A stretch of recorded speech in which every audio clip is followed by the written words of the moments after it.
9 September Sarala দেবী চৌধুরানীর জন্মজয়ন্তী, আর তাকে স্মরণ করেই cultural literary forum of Bengal প্রতিবারের মতো এবারেও সরলা দেবী চৌধুরানীর স্মরণে প্রথিতযশা সমাজের প্রতিষ্ঠিত 5 নারীকে সম্মাননা প্রদান করলো আইসিসিআর। আর সেই অনুষ্ঠানেই রয়েছে আমরা টুডে স্টোরি। সেই অনুষ্ঠানে যাব, কারা সেই নারী, তাদের সঙ্গে কথা বলবো, তাদের অভিজ্ঞতার কথা শুনবো। চলুন যাই।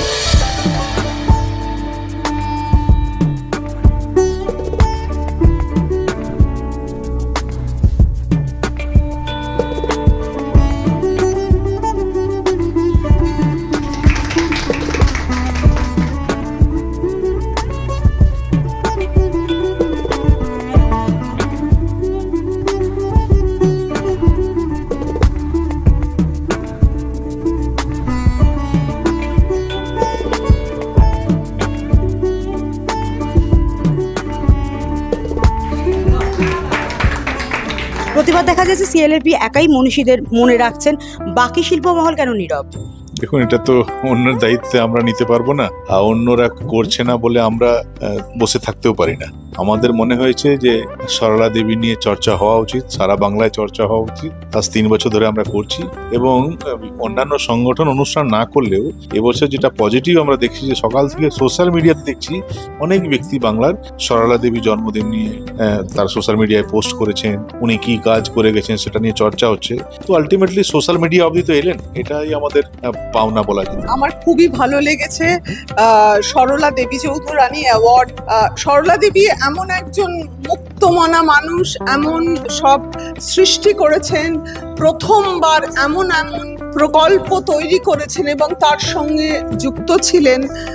সেটা তো নারীর অনেকটা সময়ের থেকে এগিয়ে যাওয়া এক নারী, তাকে পুজো করব না তো আর কাকে করবো? আর তাছাড়া আমার আরেকটা নস্টালজিয়া হচ্ছে, আমি গোখলে কলেজের মেয়ে, তো আমাদের একটা সরলা মেমোরিয়াল, একটা খুব নামকরা একটা হল আছে, ওখানে আমরা ভীষণ অনুষ্ঠান করতাম, কালচারাল অনুষ্ঠান করতাম। তো সব মিলিয়ে আমার খুব ভালো লেগেছে, ভীষণ আনন্দ হচ্ছে। এত বড় একটা সম্মান আমি ভাবতেই পারিনি আমি পাবো, কিন্তু এটাতে যে আমাদের পরিচয়, আমাদের ঐতিহ্য, আমাদের সবকিছু বজায় থাকছে, খুব আনন্দ হচ্ছে। অ্যাওয়ার্ড সবসময়তেই ভালো আর সবসময়তেই আনন্দের, কিন্তু আমার মনে হয় অ্যাওয়ার্ডের জোয়ারে ভেসে গিয়ে আমি যেন আমার মনুষ্যত্ব না হারিয়ে ফেলি। আমি সবসময় যারা আমাকে মনে করছে, যারা আমাকে সম্মান দিচ্ছে, আমি তাদের কাছে ভীষণভাবে কৃতজ্ঞ, এবং কি বলবো, তাদেরকে যেন আমি কখনো ভুলে না যাই। খুব ভালো লাগছে, আমি ভীষণ অনার্ড ফিল করছি যে এরম একজন মহিলার নামে আমি অ্যাওয়ার্ডটা পেলাম। সত্যি আমি খুব প্রীতম আর টুডে স্টোরি এবং নুপুরের কাছে আমি সত্যি খুব গ্রেটফুল। খুব ভালো লাগছে, ভীষণ সম্মানিত বোধ করছি, কারণ আমিও একজন এম্পাওয়ারমেন্টে বিশ্বাস করি।